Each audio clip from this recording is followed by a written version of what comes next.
Attention everyone, alam niyo ba na kung may senior citizen na sa pamilya nyo na may edad 80, 85, 90 o 95 years old ay may cash gift na matatanggap? At hindi lang po ito 1,000 pesos or 2,000 pesos. Ito po ay nagkakahalaga ng 10,000 pesos. At kapag umabot naman ng 100 years old ay may makukuha na 100,000 pesos. Pero ang tanong ngayon, sino ba talaga ang qualified? Ano ang mga requirements at paano ba ito kukunin? Yan ang pag-uusapan natin ngayon sa video na ito. Ano nga ba ang Expanded Centenarian Act? Ang benefit na ito ay nasa ilalim ng Republic Act number 11982 na mas kilala bilang Expanded Centenarians. Nilagdaan ang batas na ito noong February 26, 2024 at may mga tinatawag po tayo na milestone age. Ayan pa yung 80, 85, 90 at 95 years old na makakatanggap po ng 10,000 pesos at 100 years old na makakatanggap naman ng 100,000 pesos. Para naman sa centenarian, may kasama ding letter of felicitation mula sa Presidente ng Pilipinas bilang pagkilala sa kanyang longevity. Pero may gusto lang din akong linawin kasi baka may makapanood nito at isipin, ay senior citizen na ako, automatic meron na akong 10,000 pesos. Hindi po kasi ganon. Hindi po ibig sabihin na lahat po ng senior citizens ay makakatanggap po ng 10,000 pesos. Dahil ang Expanded Centenarian Act ay para lamang po yan sa mga qualified na Filipino senior citizens na umabot sa milestone age na 80, 85, 90, 95 at 100 years old. At syempre, kailangan pa rin dumaan sa application, assessment, authentication, at verification process.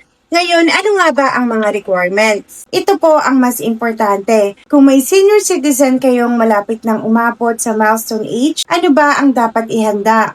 Una, kailangan ng application form. Makukuha ang form mula sa NCSC website o maaari ring humingi sa OSCA o Office for Senior Citizens Affairs sa LSWDO o Local Social Welfare and Development Office o sa mismong inyong barangay.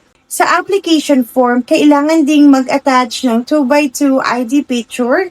Pangalawa, kailangan din po ng proof of age and identity. At pwede po ang original o certified true copy ng PSA birth certificate.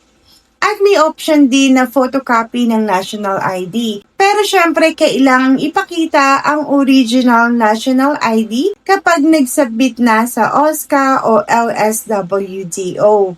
At pangatlo, full body picture ng aplikante.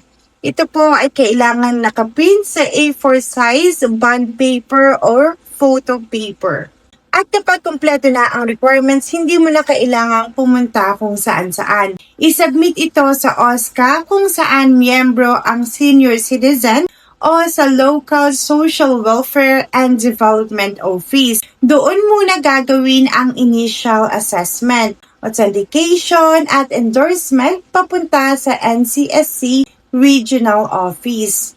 At pagkatapos nun, magkakaroon naman po ng validation of cross-referencing ang NCSC para matukoy ang mga qualified na guarantees. Ngayon, kapag validated na at qualified na ang senior citizen, makikipag-coordinate ang NCSC Regional Office sa LGU o OSCA at LSWDO para sa schedule ng cash gift distribution. Sa araw po ng distribution, kailangan niyo pong magdala ng government-issued ID at 2 photocopy nito. Importante rin po na antayin ang official schedule dahil hindi po ibig sabihin na kapag nakapasa ka ngayon, makukuha mo agad kinabukasan ang cash gift. Ini-schedule po yan.